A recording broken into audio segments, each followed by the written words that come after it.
तो लेकिन इसलिए वो उस समय प्रासंगिक पूरे मामले में है। सुनवाई चल रही थी, बहुत सारे सवाल उस समय भी रेज किए गए थे कि देखिए आपने सील्ड एनवेलप में सारे डॉक्यूमेंट्स को दिया।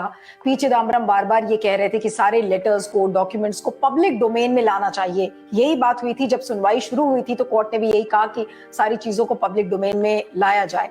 तो पब्लिक डोमेन में भी जो चीजें आई हैं बहुत ही फिल्टर्ड आई हैं। तो क्या आज वाकई में कोर्ट ने न्याय किया है अपने इस फैसले से? क्योंकि वो सवाल आज भी बने हुए हैं, पॉलिटिकल फाइट अभी भी इसको लेकर जारी रहेगी। ठीक है, एक लीगल जो बैटल चल रही थी उस पर एक तरीके से कहें तो विराम लग जाएगा कि लीगली और टेक्निकली सरकार सही थी, लेकिन जो सारे सवाल है, और फिर दूसरा जो एक सवाल है जो आरबीआई की जो एक्ट है 26(2) को लेके कहा जा रहा था कि भाई वो भी आरबीआई एक्ट का वायलेशन है, तो उस चीज पर भी कोर्ट ने यही कहा है कि नहीं, हम उसको एंटायरिटी में नहीं देख सकते। तो ये सब चीजें बहुत सारे सवाल खड़े करता है सर।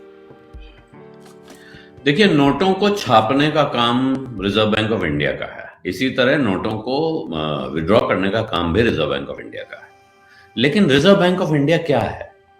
क्या वो एक स्वायत्तशासी संस्था है? क्या वो अपने आप में एक सरकार है? रिजर्व बैंक भारत सरकार का खजांची ही तो है। तो अगर उसका काम भारत सरकार के खजाने को संभाल के रखना है, तो जाहिर है वो भारत सरकार से निर्देशित होता है। और ऐसे वक्त आते हैं जब भारत सरकार बहुत कड़ा निर्देश दे देती कि ये होना है, उस वक्त रिजर्व बैंक को उसका पालन करना होता है। तो इस परिस्थिति में शायद जो लोग सवाल उठा रहे थे उनको ये उम्मीद थी कि ये रिजर्व बैंक नोट जारी करता है, इसको कैंसिल करने का काम भी उसका है। सरकार ने, क्योंकि प्रधानमंत्री ने ऐलान कर दिया, तो हम अदालत में जाके इसको गलत साबित करवा लेंगे। लेकिन स्थिति ऐसी है नहीं। संविधान में कुछ अधिकार सरकार के पास हैं जो सभी तरफ लागू होते हैं। बहुत सारे ऐसे फैसले सरकार कर देती है जो प्राइवेट कंपनियों पर भी लागू हो जाते हैं।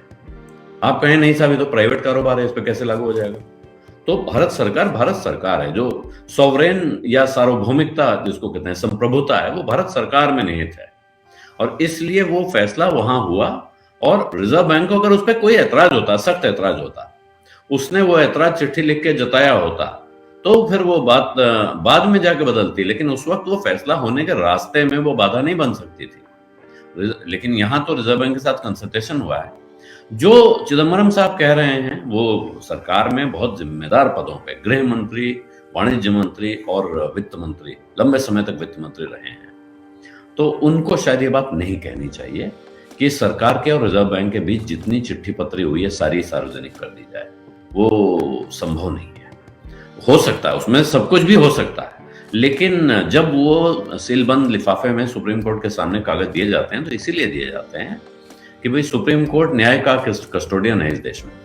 वो देखे और तय कर ले। अगर सुप्रीम कोर्ट पाता कि इनमें से कुछ चिट्ठियां या सारी चिट्ठियां सार्वजनिक करने लायक हैं और उनका सार्वजनिक होना इस वक्त पब्लिक इंटरेस्ट में है, यानी सार्वजनिक हित में है कि जनता जाने कि इन चिट्ठियों में क्या लिखा था, तो उसको पब्लिक कर देता है। लेकिन अगर उसको अपनी समझ के लिए उस करेस्पॉन्डेंस को पढ़ने की आवश्यकता थी और उसके बाद उसको ये बात लगती है कि ये सरकार और रिजर्व बैंक क्या आपस में बात कर रहे हैं, ये हर एक को पता होना ठीक भी नहीं है और शायद वांछित भी नहीं है।